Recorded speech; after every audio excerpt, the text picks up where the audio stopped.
अस्सलाम वालेकुम नाजरीन, आप रूबरू प्रोग्राम देख रहे हैं और मैं हूं आपका मेज़बान शौकत पराचा। महमूद खान अचकजई साहब को कौमी असम्बली में अपोजिशन लीडर नामजद कर दिया गया। सियासी मुबसरीन समझते हैं कि मुल्क में अब सियासी दर्जा हरारत या तनाव या तसादम की फ़िज़ा कम होगी। सदर ट्रंप ने खुद ही कह दिया कि मैंने अभी ईरान पर हमले का फ़ैसला तब्दील कर दिया है और आज नायब वज़ीर आज़म वज़ीर ख़ारजा इसहाक डार साहब ने ईरानी वज़ीर ख़ारजा सैयद अब्बास इराक़ची से टेलीफोन पर बातचीत करते हुए तवक्को ज़ाहिर की, उम्मीद ज़ाहिर की कि ईरान में अब इस्तेहकाम और अमन आ जाएगा। अब रह गया बांग्लादेश का मामला, क्योंकि वहाँ पर अगले महीने इंतखाबात हैं। पूरी दुनिया की नज़रें लगी हुई हैं और ख़ास तौर पर इस खित्ते के ममालिक जिसमें पाकिस्तान सर फहरिस्त है, भारत है, दीगर हमसाया ममालिक हैं, वो बड़ा करीब से जायज़ा ले रहे हैं। क्या बांग्लादेश में आइंदा इलेक्शन के बाद एक मुस्तहकम हुकूमत कायम हो जाएगी? क्योंकि शेख हसीना मुल्क बदर हैं, अवामी लीग पर पाबंदी है, फिर मुकाबला बीएनपी और नौजवानों की जो सियासी जमात है उसका इत्तेहाद हुआ है जमात इस्लामी बांग्लादेश से। कौन मैदान मारेगा, ये बड़ा सवाल है। फिर इसके साथ साथ पाकिस्तान के साथ बांग्लादेश का ताल्लुक़ अभी तो बहुत अच्छा जा रहा है, इस पर ख़ासी मेहनत करने की ज़रूरत है, ख़ासी तवज्जो देने की ज़रूरत है। तिजारत हो, ज़राअत हो, एजुकेशन हो, सेहत हो, सब कुछ जो है अभी अपवर्ड ट्रेजेक्ट्री में जा रहा है। लेकिन मिरेकल्स नहीं हुआ करते, मोजे ओवरनाइट नहीं हुआ करते या बहुत कम हुआ करते हैं। यहाँ मेहनत करने की ज़रूरत है। क्रिकेट इस खित्ते में एक जुनून की हैसियत रखती है। आज भी अनफॉर्चुनेटली बांग्लादेश और भारत के दरमियान अंडर 19 के क्रिकेट मैच में दोनों कैप्टन ने हाथ नहीं मिलाया। भारत को ये समझना होगा कि इलाके का चौधरी बनने का वक्त गुजर चुका, दुनिया की रियलिटीज़ बदल चुकी हैं। ये क्रिकेट तो एक बाइंडिंग फोर्स हो सकती है इस खित्ते में। मैं इन मामलात पर बात करना चाहता हूँ। इंतहाई मुअज़्ज़ज़ मेहमान आज मेरे रूबरू हैं। जनाब जब्बन अहमद सरकार, ये बांग्लादेश के सीनियर जर्नलिस्ट हैं, इन्होंने स्पेशली हमारे लिए टाइम निकाला है। बहुत शुक्रिया जब्बन अहमद सरकार साहब, आपने वक्त दिया। जनाब रफ़ीउज़्ज़मान सिद्दीकी साहब, पाकिस्तान के साबिक हाई कमिश्नर टू बांग्लादेश, इनका और भी तारुफ़ है। इनके दादा हजूर आल पाकिस्तान मुस्लिम लीग के पहले सदर थे, चौधरी खलीक़ुज़्ज़मान साहब, और फिर वो मशरक़ी पाकिस्तान के 50s में गवर्नर भी रहे, पाकिस्तान के वो दो ममालिक में सफ़ीर भी रहे। बहुत शुक्रिया एक्सेलेंसी, आपने वक्त दिया। डॉक्टर मुनिस अहमद साहब तज्ज़िया कार हैं, सीनियर एकेडमिशन हैं। बहुत शुक्रिया डॉक्टर मुनिस अहमद साहब, आपने वक्त दिया। डॉक्टर साहब, आप रीजन को बड़ा अच्छा देखते भी हैं, ये फरमाइए कैसे देख रहे हैं आप बांग्लादेश में आने वाले नए इलेक्शन को? पहली बात तो ये है कि जो बांग्लादेश नेशनलिस्ट पार्टी है तो उसको तक़वियत मिली है एक तरह से। जो तारिक ज़िया साहब हैं, जो खालदा ज़िया जिनका इंतकाल हो गया तो उनके साहबजादे हैं, जी जी। 17 साल की जलावतनी के बाद वो वापस आ गए हैं। तो उम्मीद है कि वो एक किरदार अदा करेंगे बांग्लादेश नेशनलिस्ट पार्टी को मजबूत करने के लिए। एक बात तो ये हो गई। दूसरी बात कि जो इत्तेहाद होना था बीएनपी का और जमात का, वो नहीं हो रहा। इस्लामिक पार्टीज, जो कोलिशन है इस्लामिक पार्टीज की, जिसमें जमात जो है वो सरफहरिस्त है, वो इलेक्शन लड़ेंगे नेशनल सिटीजन्स पार्टी के साथ मिलके, नौजवानों जो की कि एक जो नौजवानों जमात है, की वो नौजवान ये जो इनकलाब लेके आए। नाहिद इस्लाम साहब ने कायम की थी हम्म पिछले साल। हम्म। तो ये मुकाबला जो है ये बड़ा दिलचस्प रहेगा। अच्छा। और जो आपने कहा था कि जो हुकूमत बनेगी वो कितनी मजबूत होगी, उस पर एक सवालिया निशान है। हम्म उसकी वजह यह है कि अक्सर वोटर जो हैं वो ये समझते हैं कि बीएनपी जो है उसको मौका मिल चुका है, 2 दफा वो इख्तियार में रहे हैं। अवाम जो है वो ये देख रहे हैं कि जो इस्लामिक पार्टीज हैं, जिसमें जमात इस्लामी सर फहरिस्त है, और जो उसकी तलबा तंजीम है हम्म। इस्लामी छात्रा शिब्बर। इस्लामी छात्रा शिब्बर जो है, जैसे हमारे यहाँ इस्लामी जमीयत तलबा जी है, जी। उसने है बांग्लादेश की जो अक्सर यूनिवर्सिटीज हैं, हम्म जिसमें ढाका यूनिवर्सिटी, चिटगांव, राजशाही यूनिवर्सिटी, हम्म उसके जो इलेक्शंस हुए थे, यूनियन के इलेक्शन, उसमें मैदान मार लिया है। तो ये एक पैराडाइम शिफ्ट हुआ है बांग्लादेश में, हम्म क्योंकि जमात इस्लामी ने और शिबिर ने तो बहुत सफर किया था। हम्म। जमात इस्लामी के रहनुमाओं को तो फांसियां तक दी गई थी। एक्सेलेंसी रफ़ीउज़्ज़मान सिद्दीकी साहब, आप रहे बांग्लादेश में और एक मुश्किल वक्त था जब आपने बांग्लादेश में पाकिस्तान को सर्व किया। अब शेख हसीना मुल्क बदर हो गई, अवामी लीग पर पाबंदी है। आप कैसे देखते हैं उस मुआशरे को? सियासी तौर पर क्या करेगा, क्या फैसला करेगा जहां आप रह चुके हैं? सबसे पहले तो बहुत बहुत शुक्रिया पराचा साहब। मैं ये कहना चाहूंगा कि डॉक्टर मोनिस ने जो अभी नक्शा पेश किया उससे मैं 100% मुत्तफिक हूँ कि जो कुछ उन्होंने कहा वो बिल्कुल सही फरमाया। एक चीज जो मैं समझता हूँ कि इन एक्शन जो इलेक्शन हो रहे हैं बहुत अच्छी बात है, और रेफरेंडम भी साथ हो रहा है इलेक्शन के, जो कि थोड़ा सा कंफ्यूजन क्रिएट कर रहा है। उसने एक सवाल डॉक्टर यूनिस के ऊपर भी उनकी इंटेग्रिटी पे खड़ा कर दिया। दूसरी बात जो अहम है, मैं समझता हूँ कि देखिए इलेक्शन का फ्री फेयर होना बहुत ही जरूरी है, लेकिन इस इलेक्शन पे एक सवाल और खड़ा हो रहा है, वो ये है कि अवामी लीग जो है उसको बैन कर दिया गया है। बेशक Awami League has lost its popularity, लेकिन जब ये इंतखाबात होंगे और उसमें अवामी लीग, हम ये नहीं कह सकते कि वो यानी शेख हसीना के जाने से अवामी लीग का खात्मा बिल खैर हो गया। नहीं, ऐसी बात नहीं है। अभी भी अवामी लीग के लिए हमदर्दियां हैं, क्योंकि वो बहुत बड़ी जमात रह चुकी है। 15 साल उसने बेहद यानी फाशिस्ट की तरीके से शेख हसीना ने हुकूमत की है, और हम भुगत चुके हैं उसको खुद भी। लेकिन मैं ये समझता हूँ कि जब ये इंतखाबात होंगे तो देखिए इंतखाबात के बाद यानी वेस्ट जो है वो जरूर अपनी एक राय रखता है, और बड़ी इंपॉर्टेंट होती है कि भाई आपने उनको मौका ही नहीं दिया, तो ये इंतखाबात की तो यानी आपने शुरू में ही उसकी फेयरनेस पे एक बहुत बड़ा सवाल खड़ा कर दिया है। तो मेरा ख्याल ये है कि ये होना नहीं चाहिए था। मैं जरा जिब्बन अहमद सरकार साहब से पूछूं, आप ढाका में मौजूद हैं, आप जर्नलिस्ट हैं, वहाँ पर इलेक्टोरल एक्टिविटी जारी है, वहाँ पर इंतखाबात होने वाले हैं। जिब्बन साहब, आप कैसे देख रहे हैं इलेक्शन का मामला? अब आगे बढ़ रहा है, क्या नजर आता है आपको? शुक्रिया सागर साहब आपको, जो आपने मुझे टाइम दिया। देखिए अभी भी इंतखाबात में सब एक हो चुकी है, क्योंकि आप देखिए सियासी जमात दरमियान में जोश है। बांग्लादेश के हुकूमत में कौन सी जमात संभालेंगे, इसके बारे में चर्चा हो रहा है। अभी भी मैं ये कह रहा हूँ कि अभी भी सब कुछ ठीक चल रहा है, अब नहीं ठीक चल रहा है, क्योंकि अभी भी एहतजाज चल रहा है, कोई तलबा की तरफ, कोई पॉलिटिकल पार्टी की तरफ। अभी भी ये सिचुएशन है। फिर भी ये उम्मीद है इलेक्शन नेक्स्ट मंथ इंशाल्लाह हो जाएंगे। अभी भी मसला है जो कभी भी आप जान चुके हैं, कोई ऑप्शन इंतखाबात जो इलेक्शन होगा, दो ऑप्शन होंगे। एक तरफ आप कौन पॉलिटिकल पार्टी सिंबल को वोट देंगे, दूसरी तरफ है यस और नो, दो ऑप्शन है। आपको यस का वोट मतलब ये है, आपको जो रेवोल्यूशन हुआ कोप, इसका मतलब कोप है, उसका रेवोल्यूशन हुआ, उसको आपको कानून की तरफ देखना चाहिए। इसके लिए आपको हाँ वोट देना चाहिए। जो आपको रेवोल्यूशन को आपने नहीं चाहते हैं तो आपको ना वोट देना चाहिए। ये दो ऑप्शन होगा इलेक्शन की तरफ है। अभी भी जो तलबा जो एहतजाज कर रहा है उनका, या आप जानते हैं इनकलाब मंच, उसको जो मेंबर है उसका कहना है हादी का जो कत्लेआम हुआ, जी हाँ, तो जो सस्पेक्ट अभी भी उसका पकड़ नहीं गया, क्योंकि उसका कहना है कि हिंदुस्तान का खुफिया एजेंसी उन्होंने उसके कत्ल किया। अभी भी उसके साथ जो फरार हो गया आवामी लीग, उसके लीडर उसके साथ इन्वॉल्वमेंट है। ये तरफ वो अभी भी एहतजाज चल रहा है। फिर भी ये उम्मीद है इलेक्शन इंशाल्लाह होगा। अभी भी कोई मसला है, चलें देखते हैं 12 फरवरी का इलेक्शन बांग्लादेश में कैसा होता है। इधर रुकिएगा, मैं नाजरीन ब्रेक लेता हूँ। वेलकम बैक नाजरीन, आप रूबरू प्रोग्राम देख रहे हैं।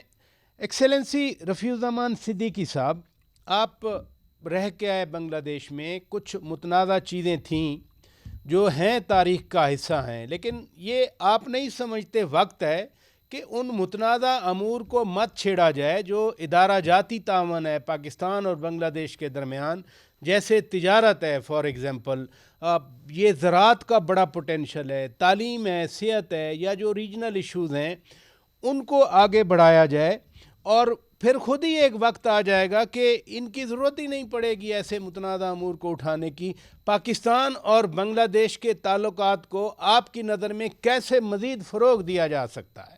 राजा साहब देखिए, आइडियली स्पीकिंग तो जो आपने फरमाया यही कुछ होना चाहिए, लेकिन कुछ चीजें ऐसी होती हैं अनफॉर्चुनेटली जो आपके वो यानी एक तल लटकती रहती है। उनमें वो 3 मुतनाज़े हैं। सबसे बड़ा तो अपॉलजी इशू है जिसपे, और फिर वो रेपरेशंस हैं, और फिर बिहारीज़ का है। अच्छा, जहाँ तक और इस चीज़ को अभी भी जो हमारी हालिया मीटिंग्स हुई थी फॉरेन मिनिस्टर की और इवन प्राइम मिनिस्टर से डॉक्टर यूनुस ने ये बात छेड़ी कि जब तक इन चीज़ों के पे मुकम्मल यानी तय नहीं हो जाएँगी तो ताल्लुकात में बेहतरी आना ज़रा मुश्किल है। इसी तरीके से यानी रेपरेशन का इशू है, बिहारियों लेकिन का ये इशू है। उस दिन रेवोल्यूशन के मैं बाद डॉक्टर रेवोल्यूशन मुनव्वर के साहब को बाद सुन रहा था। एम्बेसडर साहब, रेवोल्यूशन जब आया पिछले साल, उसके बाद ताल्लुकात बढ़े तो हैं, आगे तो बढ़े हैं। चिटागांग में हमारा शिप गया, नहीं, वो बिल्कुल। चावल की एक्सपोर्ट का एग्रीमेंट हुआ, तो बढ़ नहीं, तो रहे हैं काम आगे। नहीं, नहीं, बहुत नहीं, ये मैं नहीं, बिल्कुल बढ़े हैं, बहुत ज़्यादा बढ़े हैं। अब एयरलाइंस भी शुरू हो रही हैं हम्म, और इंशाल्लाह, और फिर कितने एमओयू साइन हुए हैं, जो आपने फरमाया है कि एग्रीकल्चर पे, एजुकेशन पे, कल्चरल पे, इन सब चीज़ों पे बहुत पेशरफ्त हुई है। तो अब यानी डिप्लोमेटिक और ऑफिशियल पासपोर्ट पे वीज़ा अब खत्म भी कर दिया गया है। लेकिन इन सब चीज़ों के बावजूद देखिए, हम हकीकत से आँखें नहीं चुरा सकते।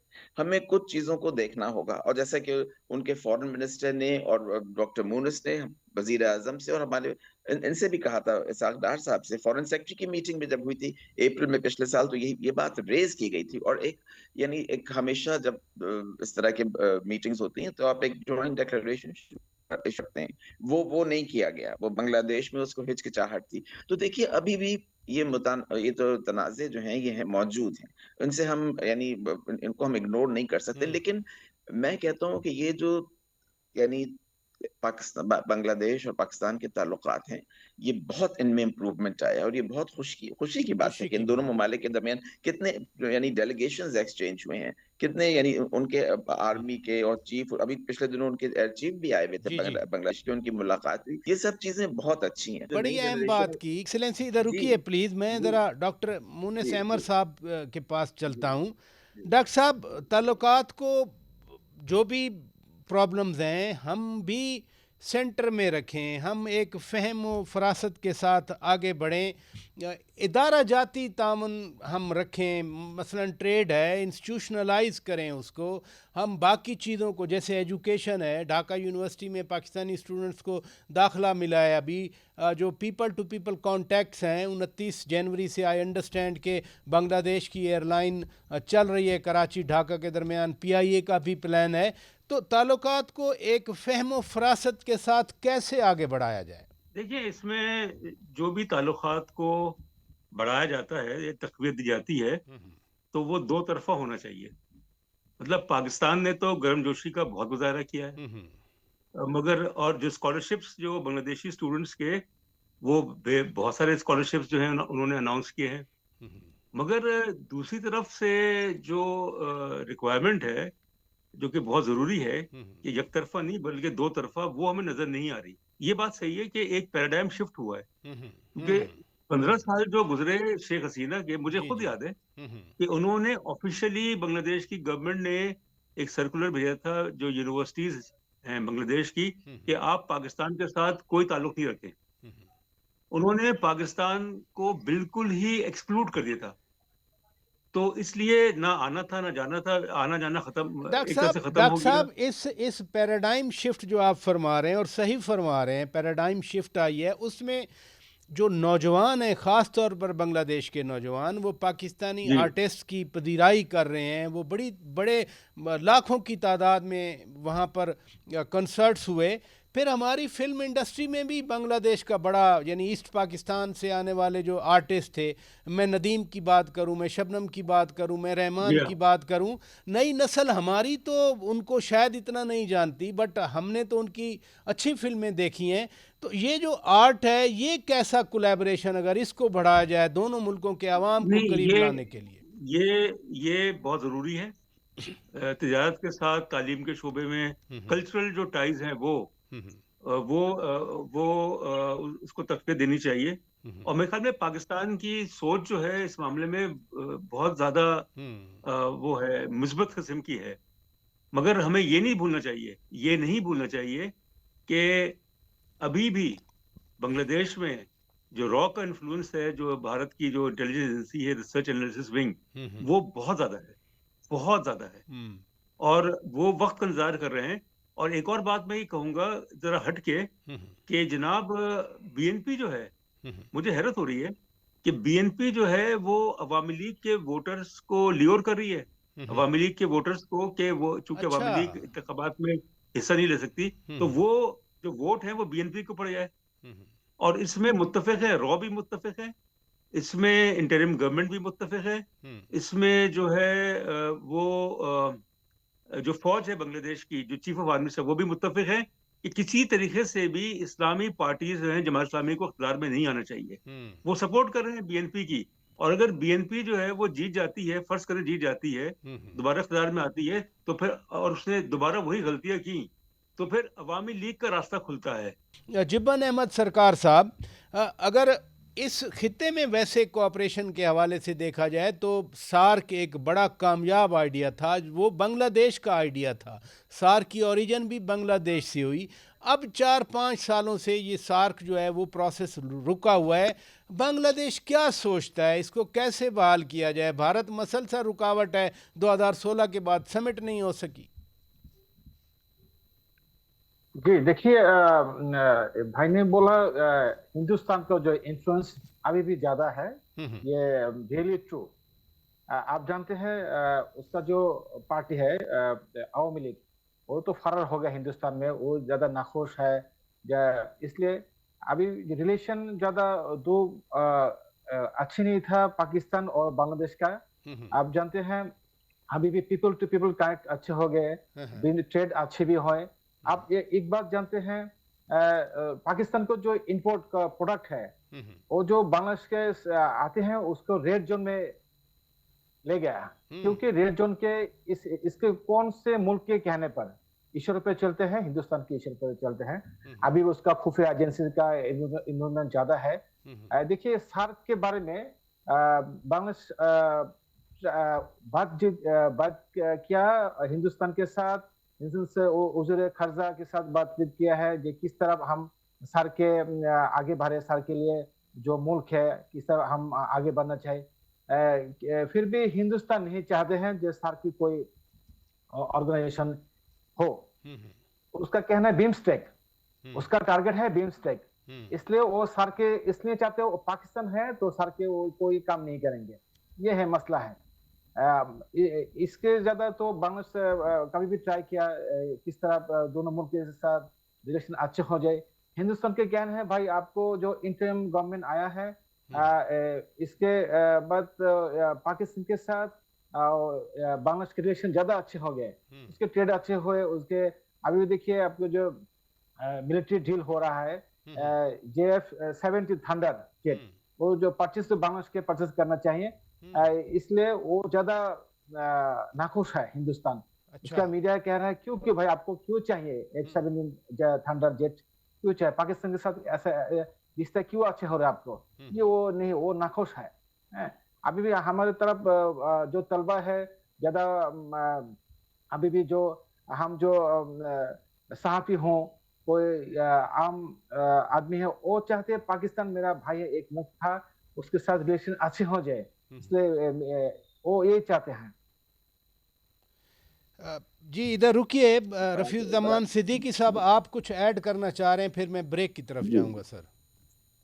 जी, मैं सबसे पहले तो जो सरकार साहब ने बात की है, मैं उससे बिल्कुल अग्री हूँ। मैंने अभी 2-3 दिन पहले मैं एक प्रोग्राम देख रहा था इंडियन चैनल पे, और वहां पे एक मेरे जमाने में एक हाई कमिश्नर थी, खातून थी वो। अच्छा। और वो बहुत जो उनका असेसमेंट था वो बहुत ही यानी फजूल था, इन द सेंस कि उन्होंने कहा कि जी जो अब इलेक्शंस होने जा रहे हैं वो उसमें जमात इस्लामी यानी जीत जाएगी इलेक्शन। कभी ऐसा हुआ ही नहीं है कि बांग्लादेश में कोई, जैसे हमारे यहाँ जब ये जमात कभी कोई भी यानी जमात जो रिलीजियस पार्टीज हैं वो कभी कोई यानी उनकी वैल्यू तो बहुत स्ट्रीट नॉनसेंस बहुत करती हैं, लेकिन वो हुकूमतें कभी नहीं बना सकी। लेकिन उनका ये ख्याल था कि पाकिस्तान का इन्वॉल्वमेंट है होगा। हालांकि जितने बांग्लादेशी वो हैं एकेडमिशियंस हैं या जर्नलिस्ट हैं या इंटेलेक्चुअल्स हैं, उन सब का ये मुत्तफका राय है उनकी कि रॉ will play a very dirty role in the coming elections. वो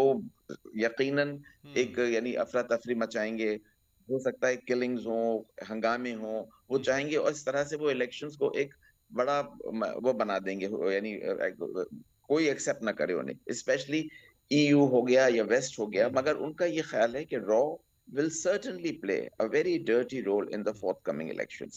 और दूसरी चीज आप डॉक्टर मुनीस भी जिक्र कर रहे थे हम लोग कल्चरल का, कि आपने भी फरमाया कि जो हमारे पाकिस्तानी यानी वो हैं आर्टिस्ट हैं या जी जी। बांग्लादेश के। अब शबनम से मैं आपको बताऊं, Shabnam is like a personal friend to me. वो हर दूसरे तीसरे दिन मेरी उनसे बात होती है। अच्छा। वो डंके की चोट पे पाकिस्तान आती थी उस जमाने में भी, जबकि शेख हसीना वहां हुकूमत में थी, और उनकी एक बहन रहती है कलकत्ता में। तो इंडियन उनको वीजा नहीं देते थे कि अगर आप पाकिस्तान क्यों गई, तो वो कहती थी पाकिस्तान तो मैं जरूर जाऊंगी, पाकिस्तान तो मेरा घर है। इसी तरह से कि जो आर्टिस्ट हैं हमारे, जैसे राहत फतेह हो गए या आतिफ असलम हो गए, वो इतने पॉपुलर जी जी। कि मैं आपको क्या बताऊं। वो आते हैं और यानी लोगों का एक जम गफीर होता है उनको सुनने के लिए। ऐसे ही हमारे यहाँ भी जैसे कि यक तरफा नहीं होनी चाहिए, दो वन वे ट्रैफिक जो होता है वो कभी ये सक्सेसफुल नहीं बिल्कुल होता है। आपने सही फरमाया। सारी इधर रुकिएगा, मुझे ब्रेक का कहा जा रहा है। नाजरीन ब्रेक लेते हैं, stay with us. Welcome back नाजरीन। जिबन अहमद सरकार एक जुनून है पाकिस्तान में, इंडिया में, बांग्लादेश में, श्रीलंका में, लेकिन वो अब क्रिकेटिंग का वो समा नहीं रह गया। आज भी आपकी अंडर 19 क्रिकेट का मैच था इंडिया के साथ, लेकिन हमने देखा कि दोनों कैप्टन ने हाथ तक नहीं मिलाया। फिर आप वर्ल्ड कप आपकी टीम खेलने भारत नहीं जा रही। ये मसला कब रिजॉल्व होगा कि लोग क्रिकेट देख सकें, एंजॉय कर सकें? देखिए, ये मसला तो मेरे ख्याल से हल कभी नहीं होगा, क्योंकि हिंदुस्तान उसका मतलब है वो उनका कहना है पाकिस्तान और बांग्लादेश एक ही भाई है, एक ही मुल्क है, उसका कहना है। उसका मैंने आपको पहली बार बोल चुकी हूँ। हिंदुस्तान को उसका जो पार्टी है अवामी लीग, वो तो फरार हो गया है, वो ज्यादा नाखुश है इंटी गवर्नमेंट के साथ। पाकिस्तान के जो क्रिकेटर है, उसका जो आर्टिस्ट है, उसके साथ रिलेशन ज्यादा बढ़ चुके हैं, इसलिए वो ज्यादा नाखुश है। वो चाहते हैं कि उसका इशारों पर सब चलते हैं। आप देखिए कि मुस्तफिज को जो आईपीएल में बैन कर दिया, किसके कहने पर? मोदी के कहने पर। उसके हिंदुइज्म वहां से फंडामेंटलिस्ट जो बीजेपी का जो पार्टी है, उसके कहने पर ये मसला चलते रहेंगे। जब इलेक्शन होगा उसके बाद देखा जाएगा कौन पार्टी होगी। अब बीएनपी आ जाए तो हो सकते हैं हिंदुस्तान के साथ रिलेशन नॉर्मलाइजेशन हो जाएंगे। अब जो इस्लामी पार्टी आएंगे, जमात इस्लाम और अदर्स पार्टी आएंगे, तो मुझे ये महसूस हो रहा है कि रिलेशन अच्छे नहीं होगा। आप देखिए इलेक्शन के जब इलेक्शन हो गए, इसके पहले कोई दहशतगर्द हो सकते हैं, क्योंकि आपको जानते हैं इधर में ज्यादा रिसर्च एनालिसिस विंग का इन्फ्लुएंस ज्यादा है, अभी भी है उसका। इतने आवामी लीग तो पार्टी का जो बड़ा लीडर है वो तो फरार हो गया है। अभी उसका जो मेंबर है, ज्यादा मेंबर है आवामी लीग का, उसका अभी भी देखिए कोई मुख्तलिफ शहरों में कोई फायरिंग हुआ, कोई कत्लेआम हो रहा है, कौन कर रहा है? उसके इनको ज्यादा रॉ रॉ नहीं कर रहा है। तो ये जो रॉ नहीं चाहते। पाकिस्तान ने ऑफर की थी कि बांग्लादेश अपने मैचेस पाकिस्तान में आके खेले, आईसीसी का आई अंडरस्टैंड कोई डेलीगेशन भी, इंटरनेशनल क्रिकेट काउंसिल का डेलीगेशन आने वाला है बांग्लादेश में। तो हाउ फर्म इज़ बांग्लादेश कि हम इंडिया में नहीं खेलेंगे, हम किसी न्यूट्रल वेन्यू पे जाएंगे, श्रीलंका चले जाएं, पाकिस्तान की पेशकश पड़ी है सामने। अभी भी इस मसले पे बातचीत हो रहा है। अच्छा। अब अगर वो पाकिस्तान जाकर खेलेंगे तो उनका क्या हिंदुस्तान का कहना है, उसका जो फॉरेन एडवाइजर है उनका क्या? देखिए, मैंने बोला अभी भी इस पाकिस्तान हो गया। उसका कहना है कि अब जो इंटरम गवर्नमेंट है वो पाकिस्तान की तरफ चला गया, वो उनका कहने पर सब कुछ होता है, वो ज्यादा बिगड़ जाएगा। इसलिए ये मसला के हल करना चाहिए। वो जस्ट स्ट्रेटेजिकली ये कर रहे हैं जो मसला हम देख रहे हैं जो पाकिस्तान के साथ खेलेंगे और श्रीलंका जो अच्छी होगा, इसलिए मसला ये हिंदुस्तान की मसला है। मेरा तो नियर बाई पड़ोसी मुल्क तो वो ज्यादा वो अच्छे कंट्री नहीं है, वो तो एंटी मुस्लिम आप जानते हैं जो टूरी भी एक मुस्लिम को मुस्लिम होने के बावजूद उसको सबके सामने कत्ल किया हिंदू पार्टियों के मेंबर सो ने। बातचीत आप कह रहे हैं जारी है। एम्बेसडर रफीजुज्जमान सिद्दीकी साहब, ये पाकिस्तान और बांग्लादेश इनका ताल्लुक जैसे भी बढ़े नए इलेक्शन के बाद, लेकिन सार्क की मैं बात कर रहा था जिब्बान अहमद साहब के साथ, आप भी बांग्लादेश में रहे हैं। सार्क मोटर व्हीकल एग्रीमेंट उस पर साइन होने बाकी हैं, बाकी तो सब कुछ है। इसी तरह से सार्क ट्रांसपोर्टेशन एग्रीमेंट है, ट्रेनें चलना थीं, लेकिन कुछ भी नहीं हो सका। तो भारत आए, सार्क में आए ताकि ये सारे मामलात आगे बढ़ें। क्यों इस रीजनल फोरम को रोका हुआ है? जैसे बिम्स्टेक की बात की उन्होंने कि वो बिम्स्टेक पे जोर दे रहा है सब रीजनल कॉन्टेक्स्ट में, लेकिन पाकिस्तान, बांग्लादेश और चाइना एक नया मैकेनिज्म बना रहे हैं, तो सार्क इज ओवर। जी, सार्क मेरे ख्याल से एक डेड हॉर्स है। देखिए 2016 में समिट जो सार्क समिट थी वो पाकिस्तान में जी होना थी, और उसी जमाने में मेरा transfer as additional, I was working in the ministry as additional foreign secretary for Europe, और मेरी पोस्टिंग अनाउंस हुई थी उसी जमाने में, बल्कि आप ही ने सबसे पहले मुझे ये खबर दी थी ढाका की, और हम जा रहे थे ढाका अपने बायलैटरल कंसल्टेशंस के लिए। जी और एजाज चौधरी साहब के साथ हमारी एक दिन पहले जब उन्होंने अनाउंस किया बांग्लादेशी गवर्नमेंट ने कि वो जमात इस्लामी के लीडर्स को हैंग कर रहे हैं, तो हमने कहा कि ये तो इस सूरत में तो हम जा ही नहीं सकते, क्योंकि अगर ऐसा हो गया, और जब जमात इस्लामी राइटली सो कहा था कि अगर आप गए तो यहाँ पे बहुत हंगामा होगा, तो हमने यानी हमारे लास्ट मिनट पे विजिट कैंसिल हो गया। उसके बाद सार्क की समिट होना थी, तो नवाज शरीफ साहब प्राइम मिनिस्टर से वो तशरीफ लाए फॉरेन ऑफिस में, और उनको जब फॉरेन सेक्रेटरी ने ब्रीफिंग दी और ये कहा कि अगर सार्क समिट, तो उन्होंने कहा अगर से आप यकीनन होगी तो आप इसको चेंज कीजिए, और इंडिया ने लास्ट पे मना कर दिया। और कुछ शिकें ऐसी हैं सार्क की कि अगर एक मुल्क शरीक नहीं हो तो जी समिट ही नहीं हो सकती, मगर इंडिया के साथ उस वक्त बांग्लादेश, चूंकि शेख हसीना बिल्कुल उनकी पॉकेट में थी, भूटान और श्रीलंका और मालदीव, इन सब ने मना कर दिया, तो लिहाजा वो खत्म हो गई, और आज तक नहीं हो सकती। डॉक्टर मुनिस अहमद साहब, और इंडिया को भी समझना चाहिए कि खित्ते की एक बाइंडिंग फोर्स क्रिकेट है, वो इस बाइंडिंग फोर्स को प्रमोट करे, बजाय इसके कि डिवाइसिव ऐसी पॉलिसी बनाई जाए। पहले पाकिस्तान नहीं जा रहा इंडिया, इंडिया पाकिस्तान नहीं आया, अब बांग्लादेश भी क्रिकेट वर्ल्ड कप खेलने वो भारत नहीं जा रहा। कुछ तो रिव्यू होना चाहिए भारत की तरफ से। देखिए, ये रिव्यू उस वक्त होगा, जरा इंतजार करना पड़ेगा कि जब ये रिजीम चेंज होगी, जब भी इलेक्शंस होते हैं इंडिया में, और जो बीजेपी गवर्नमेंट जो है वो मोदी, खासतौर पर नरेंद्र मोदी की हुकूमत खत्म होगी, तो उसके बाद तवक्को रखनी चाहिए कि जो भारत की सोच पिछले 10-15 सालों से है वो तब्दील होगी। उससे पहले तो नहीं होगा, क्योंकि मोदी के होते हुए मुझे नहीं लगता कि भारत की सोच जो है वो तब्दील होगी, नंबर एक।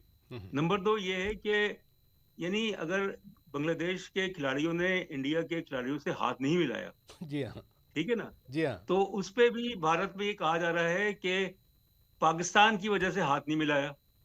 तो पाकिस्तान का क्या इतना असर रसूख है बांग्लादेश पे कि वो सारे के सारे जो फैसले हैं वो पाकिस्तान के कहने पे कर रहा है? ये मेरे ख्याल में बहुत ही एक ऐसी सोच है नापुख्ता किस्म की, जो कि भारत के जो इदारे हैं और जो इसके मीडिया हाउसेस हैं उन्होंने शुरू किया है। तमाम मेहमानों का मैं शुक्रिया अदा करता हूं। अभी पिछले दिनों vice minister of international department of communist party of China miss soon Hayyan इधर पाकिस्तान आई हुई थी। बड़ी अच्छी उन्होंने बात की पाकिस्तान चीन के ताल्लुकात के हवाले से आने वाले सालों के दौरान। ज़रा सुनिए। How China and Pakistan they can work together to ensure not only their own territorial integrity and sovereignty, but also I was very touched from my heart when you said you are doing a lot for uplift of the people of Pakistan. About the regional and the international cooperation. If we discuss too much into details on, for example, Iran issue, cooperation with other neighboring countries, I need to do together with your MFA but what I can share with you that is we are working very constantly, very closely and very frequent negotiation, coordination in this regard. So both group of people in this area are working very hard and very closely, try to safeguard ourselves. Ourselves, I mean China and Pakistan together. So that's the very natural meaning of China-Pakistan ironclad friendship. So we all know it's getting more and more complex, the international and regional situation. And so each side are talking that, and we all agree that we need to standing even further together to deal with all the incoming challenge and headwinds we are going to face this year and maybe a year ahead. अपने मेज़बान शौकत पराचा को इजाज़त दीजिए। खुदा हाफिज़।